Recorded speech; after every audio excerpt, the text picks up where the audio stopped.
Swayam Prabha. Digital India. Educated India.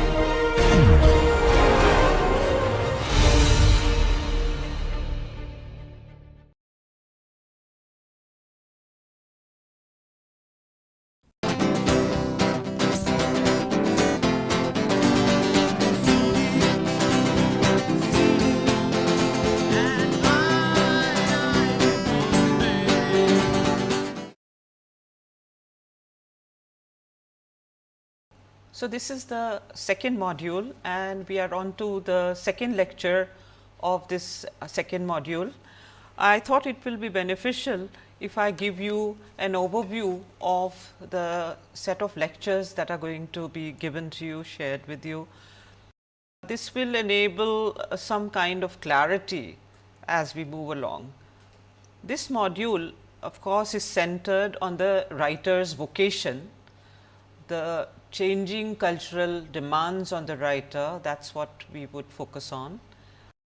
The first part of this module deals with creative writing in the academy versus writing independently, and when we use the word writing independently, we actually are referring to freelance writing. So, we will look at it institutionally. In the second part, we will deal with the work that has been done in IIT Bombay in the course titled Creativity and Creative Writing. The third part deals with our focus on contemporary Indian context, and the idea is to generate new possibilities and share new voices with you.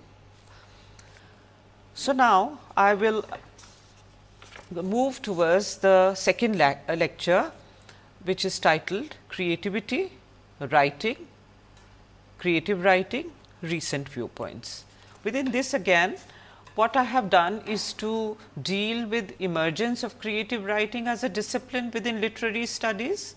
I have also looked at the connection of creative writing to creative studies, that is another field which has started, which has shaped the emergence of this term creative writing, and also brought together some of the issues that we had handled in module 1 regarding developmental psychology and its focus on human potential.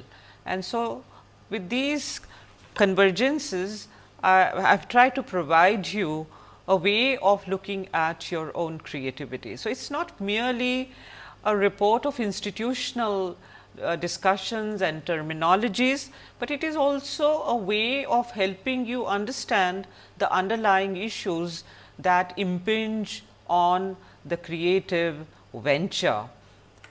So, now let us look at some of the important studies that have been published very recently regarding the issue of creative writing and its sort of place within the institution of literary studies.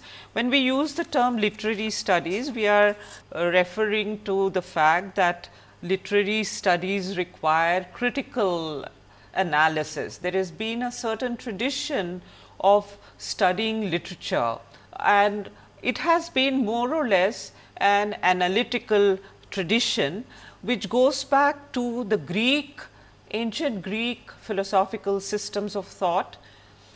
What Paul Dawson has done, however, is to locate the rise of this term creative writing and its ties to this analytical discourse of literary studies. So, obviously, there is tension between these two, because creative writing is focused on creating something new which is aesthetically exciting, is also a different kind of mode of communication, and literary studies thrives on scholarship, analysis, although there are theoreticians who also have defied these boundaries within the critical discourse, especially within the phase of rise of theory.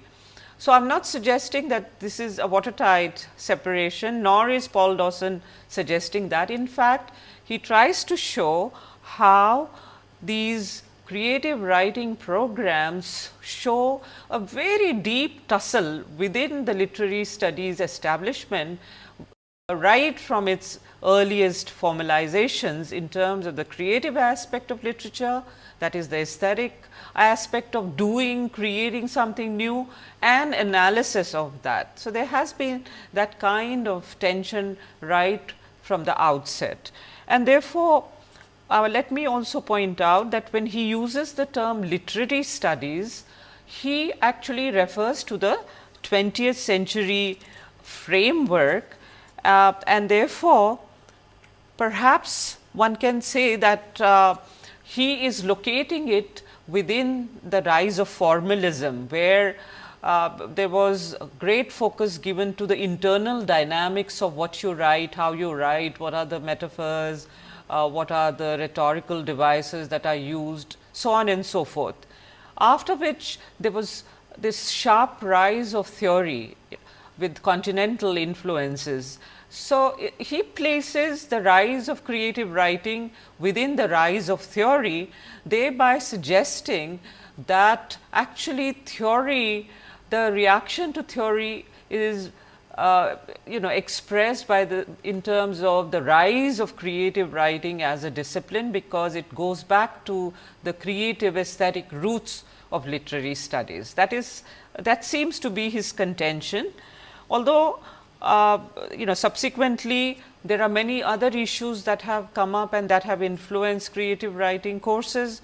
One is the canon debate, the other is also the notion of culture and cultural wars between different value systems, and then also the issue of institutional location. Where are you located, which country, which kind of academy, what are the possibilities of doing creative work within that academy. So, he has brought all these issues into the discourse, and therefore, it makes his study very, very important and very interesting. So, he has looked at these issues and indicated that there on the one hand has been rise of creative writing courses, but there also has been great deal of skepticism about their quality or about their value.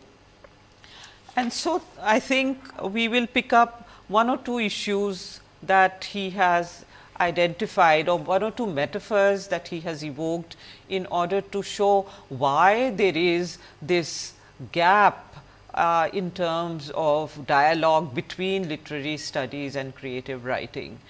He seems to suggest that it goes into or goes back into perhaps notion from Romanticism about the writer and the agony of the writer. I remember one particular line from Shelley which always haunted me: I fall upon the thorns of life, I bleed.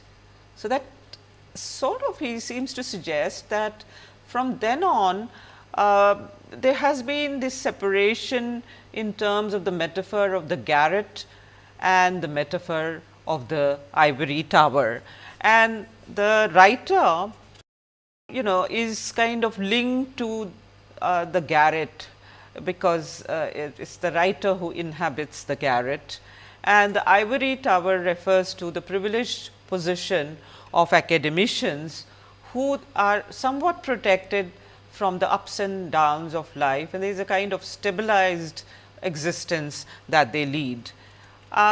I thought it will be useful for you to look at the word garret, and also you can also look at lots of paintings and pictures, and we will also refer to some music that evokes this notion of the garret as a romantic idea. From when I say romantic idea, I am referring to notions from Romanticism, this whole literary movement called Romanticism.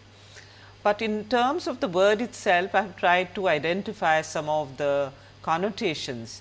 It actually, in terms of its concrete meaning, it is an attic or a room in or near the roof of a house. So, slightly separated space within a house. It allows for retreat for a writer, which is, and also frees the writer from distractions, and it is associated with the writer's necessary distance from the world at large, and therefore, it is linked with writing. So, this sense of certain separation that the writer needs, whether it is in the mind or it is in the physical space, and also therefore, certain amount of deprivation, certain amount of sacrifice that the writer has to make. This is associated with this idea or metaphor of the garret, as opposed to the ivory tower metaphor, which again shows a certain heightened ground from which academics is undertaken or is done. So, it is a lofty location. Ivory happens to be a very ambivalent symbol, and my sense is that perhaps that is because it is linked to exclusiveness and rarity. It is also a symbol of protected activity, perhaps at a high price, or maybe elitism or disciplinary rigidities, and it is been associated with academic world actually in general. And since we are focused on literary studies, and therefore, he seems to suggest that there is this somewhat hostile kind of standoff between these two metaphors, and they actually gain a very different sense when creative writing is located in the academy. So, if suppose the notion of the garret existed, it is because the writer was not part of the academy. So, this is a very changed scenario, and he still locates the kind of lack of dialogue that still exists between creative writing as an academic venture and literary studies as a venture. There is not too much of give and take according to him, and also some of the recent studies that have come out, they also establish the same ground. So, now so far as we see it from outside, because Dawson is talking about non-Indian institutional locations. I am not suggesting it is only Western, because he I think also is not exactly placed in the same way, but certainly it is a non-Indian institutional framework. So, when we look at it, we are interested in looking at what it holds for us. There is of course distinct difference between the two activities, that one would have to admit, and therefore, the methodologies of teaching, the methodologies of undertaking discussion, these vary, and so that needs to be negotiated.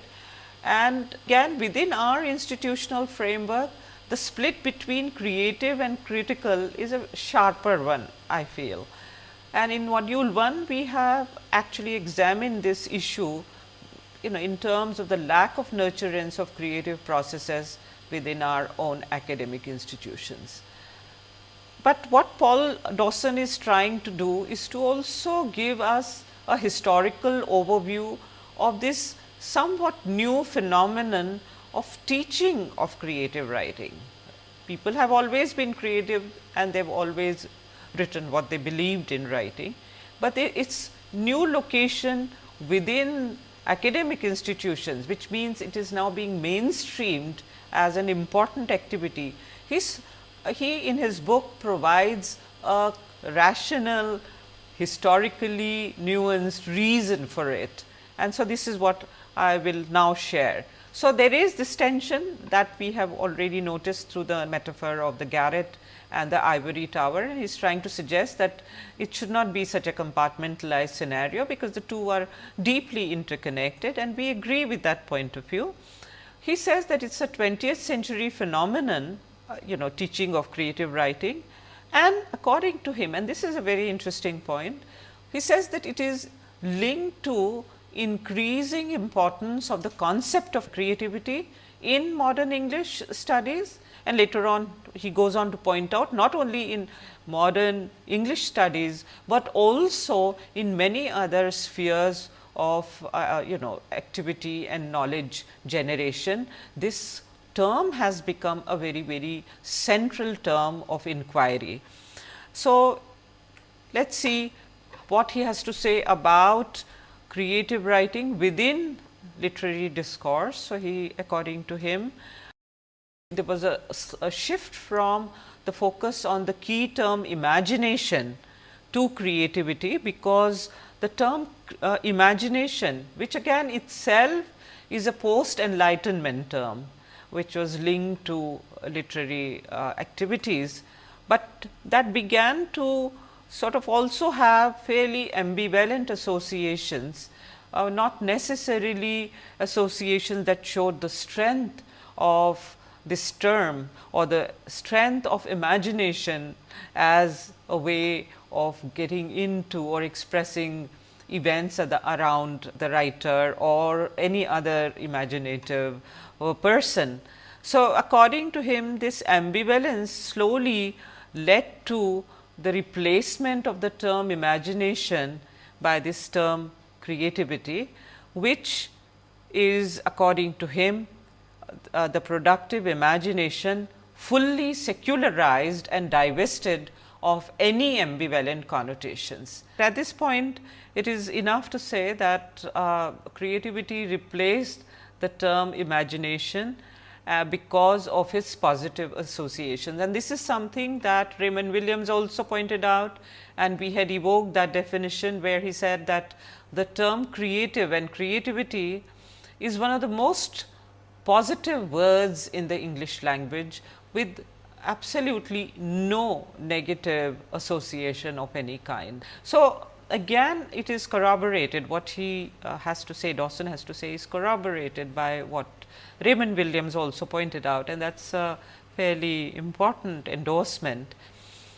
So, now according to him, the other thing that one can take note of is the fact that when this focus on creativity shifted and the term became very popular, it also actually was a term that was linked to the study of processes rather than only the product.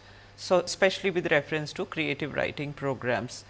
And since we are also focused on the processes, I think that is why we have again picked up this idea from Dawson in terms of the historical framework that he has developed. The second connected discussion that we have identified and separated is of course related to creativity studies. Now, this also Dawson has himself mentioned. So, we are actually also examining some of those ideas from our own perspective.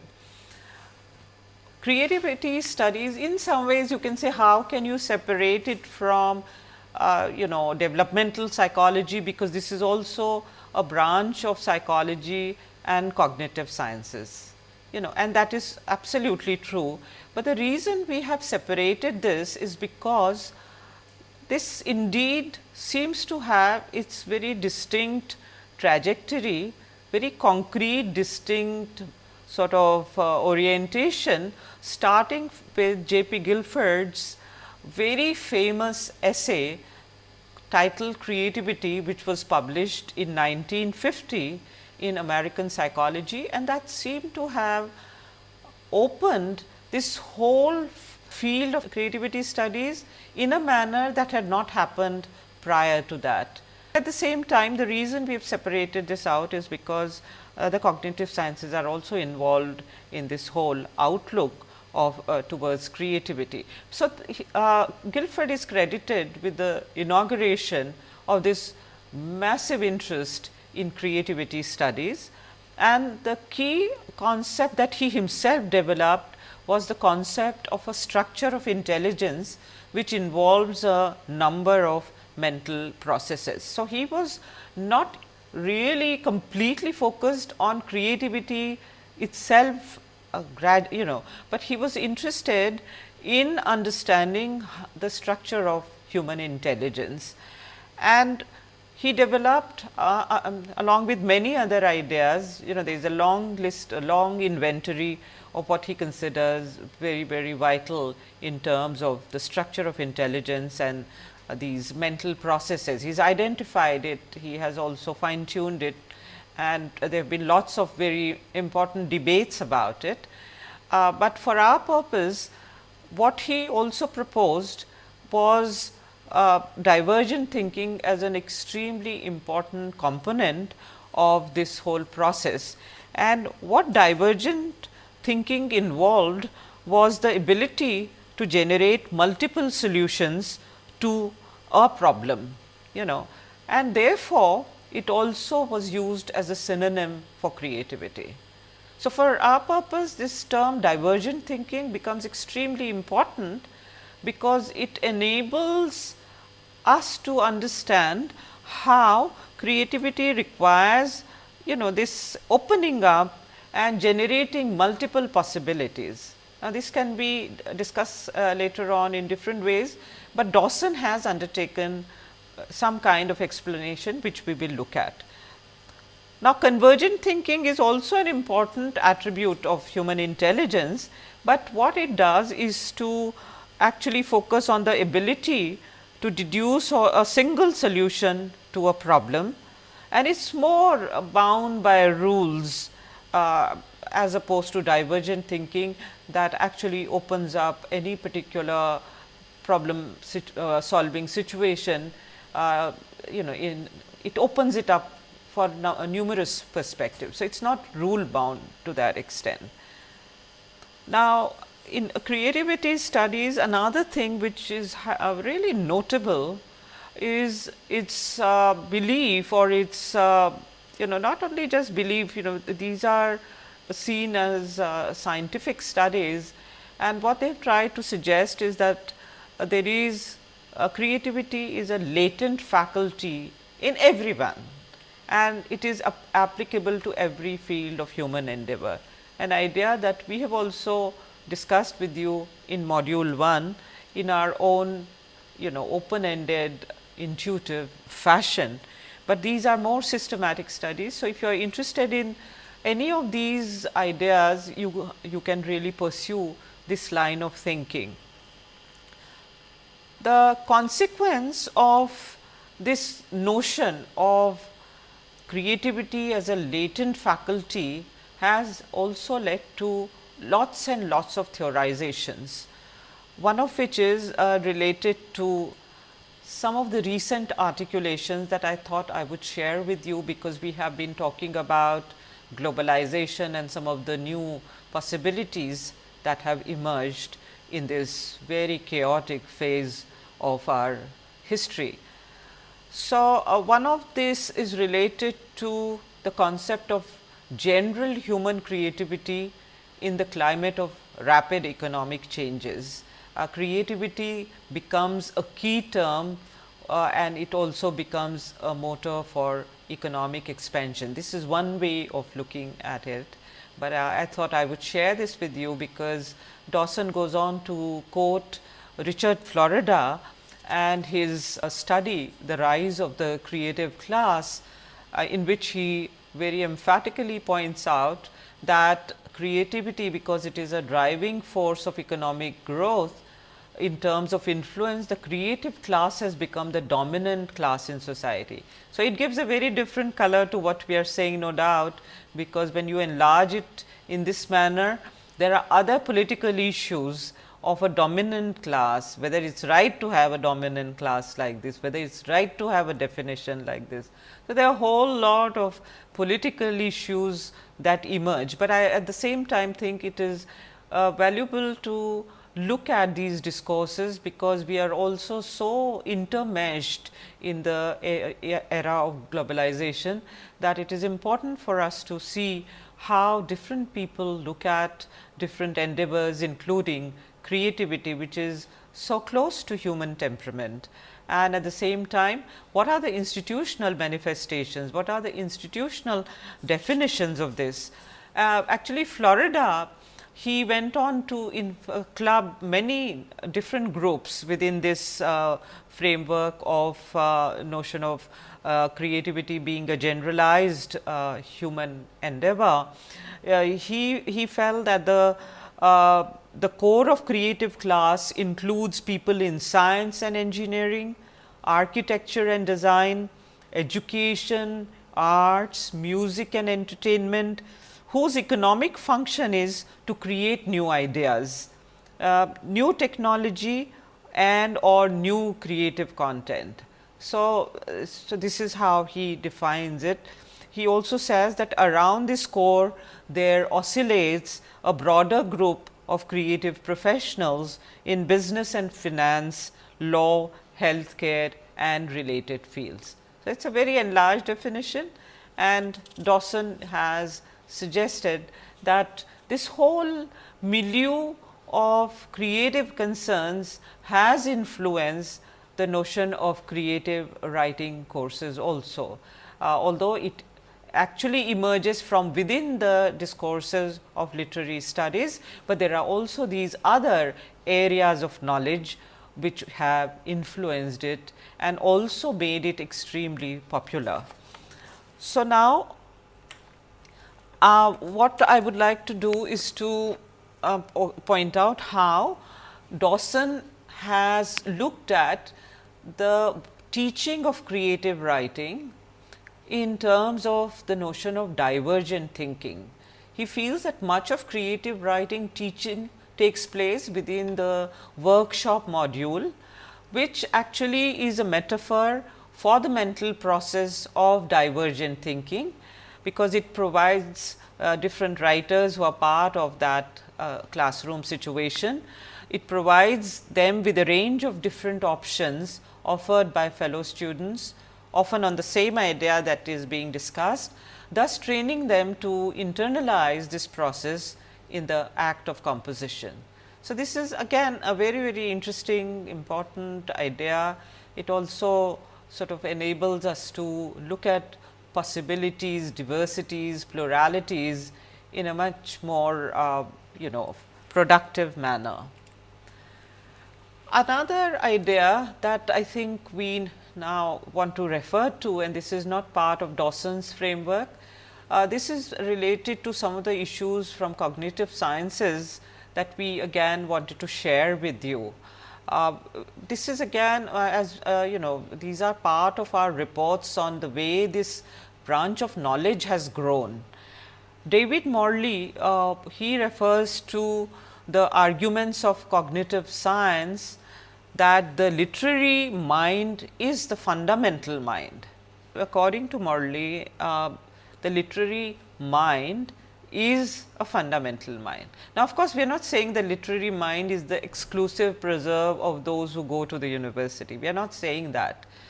We are also suggesting that there is certain kind of universal presence of literary linguistic activity, which is very expressive in nature. So, along with that, he says that it is not a separate kind of mind.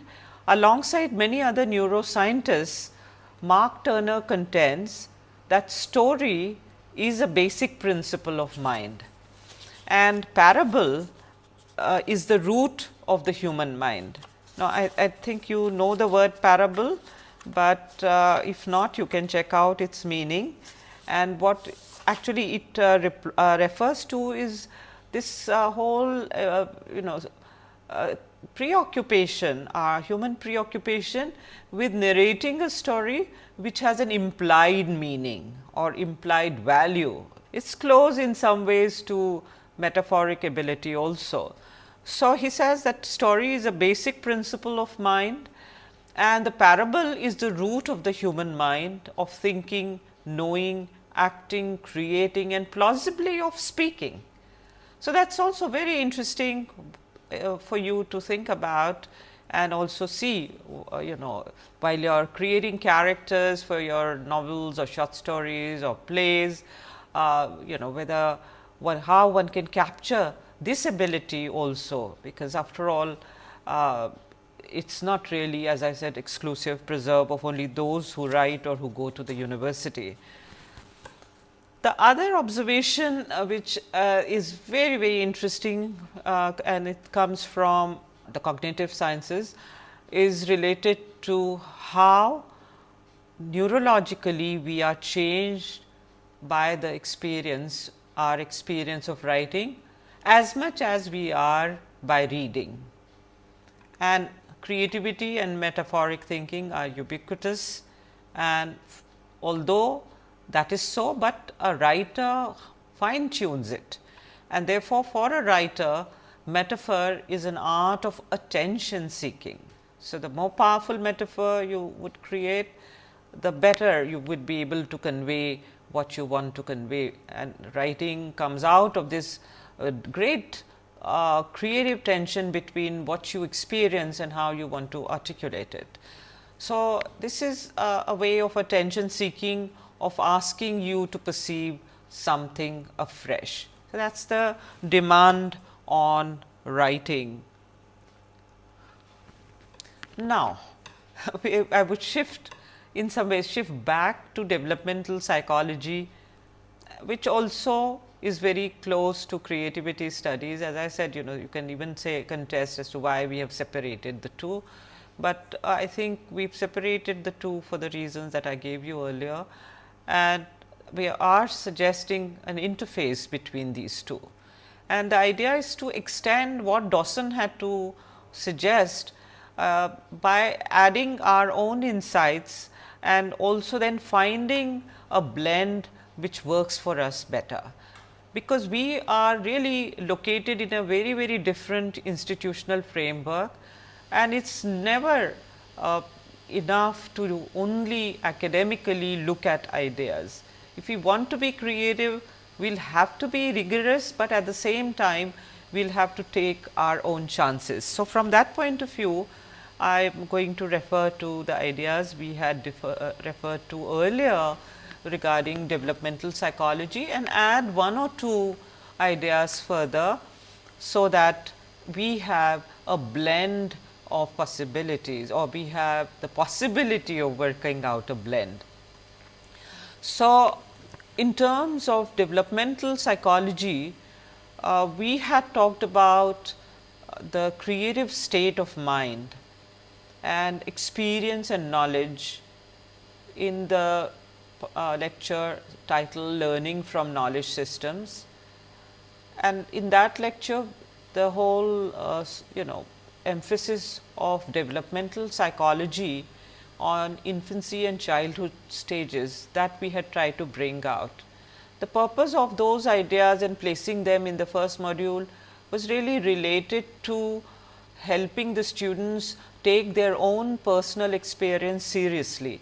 So, this was a way of bringing systems of thought that endorse the complex set of things that happen to different individuals. The trajectory indeed is unique in each case, but the human sciences, or sciences like psychology, what they do is to give you a generalized sense of some universal patterns. This is again a very contested field, because can anything be called universal, but within a broad area of agreement, I think there are notions of developmental psychology that cut across national variation.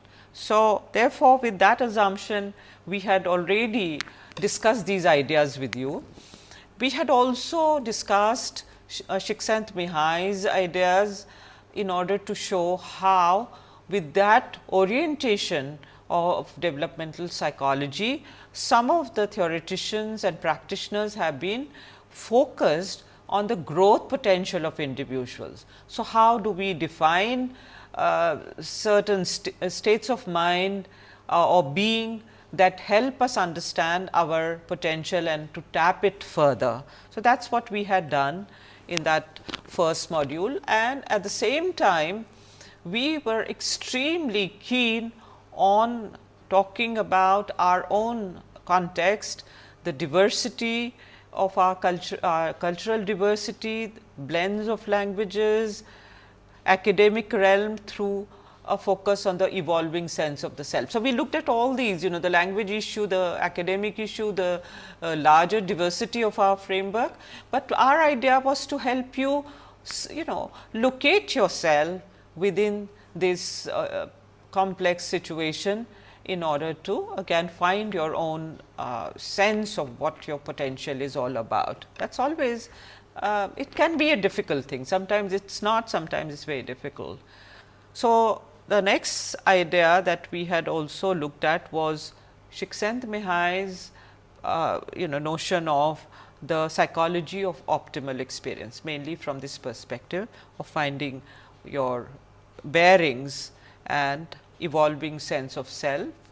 And for evolving sense of the self, we had looked at Erikson's revision of Freudian psychoanalytical insights through psychosocial approach. This blend of the psychological, which is self-directed, and social, which is other directed. So, we had picked that up for your scrutiny, and again the focus was on the significance of child rearing experience, social relationships, and cultural influences on the development of the ego or self. And what we had also highlighted was this issue of crisis and growth pattern, which unfolds in each stage. And that was kind of interesting, because on the one hand one is growing in terms of the physical changes, and at the same time there are social frameworks and institutions that are available through which these changes can be worked out. In fact, they are created in order to take care of these changing needs of the human being. So, we had looked at that, and also we had focused on the crisis and growth pattern. So, it is not just crisis that we had looked at, but also the growth pattern attending a particular stage of crisis, without which growth cannot occur. So, in other words, the idea was to sort of establish the fact that you have to engage with activities, you have to engage with contradictions, paradoxes, opposing pulls in order to move forward. One should not really feel afraid of dealing with these kinds of issues.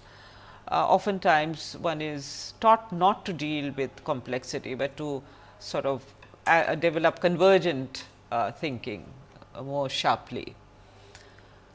So, then finally, I would say that what we have then in that segment and earlier in terms of developmental psychology, what we have tried to do is to look at the transformations that are possible, and therefore, sense of authenticity that you feel through reflection and also through exploration of your inner drives. From Csikszentmihalyi, we had used the term autotelic. Now, we want to add just one more idea, which we had discussed in the first module with reference to some of the books and films about growing up that we had discussed. And this is an idea from Abraham Maslow regarding the notion of self-actualization, which refers to the discovery and fulfillment of one's full potential. We thought we would give you the sense of how this pyramid that he has worked out, and we have referred to the website towards the end. Basically, Maslow's point of view is that human motivation, it doesn't stay, it doesn't remain static. There is always this urge to have multiple sort of desires fulfilled, and in a certain way he has given these hierarchy of needs, that seems to be the basis of his model. But he seems to suggest that the highest point of our search is sort of located in the notion of self actualization, which of course cannot occur unless these other needs like physiological needs, safety needs, need for love and belonging, esteem, all of these also need fulfillment. You may not have such a clean, clear cut separation between them, but they sort of keep brewing within us all the time. And according to him, self actualization shows human potential at its best. So, this motivation towards self actualization, which requires according to him morality, creativity, spontaneity, problem solving, lack of prejudice, acceptance of facts, all of these show the fulfillment of human potential, and this motivation again is universally present.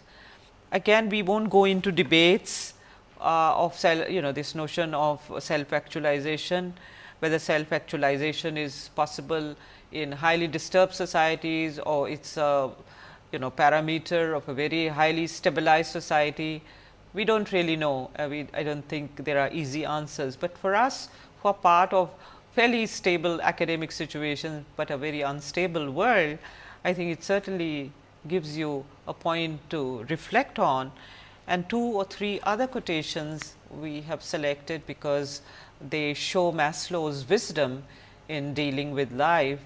Again, as I said, it is really not prescriptive, we are not into prescriptions, but we are only interested in sharing possibilities and also productive ideas. So, here is Maslow's take on some of the life related issues, which also are issues of human potential.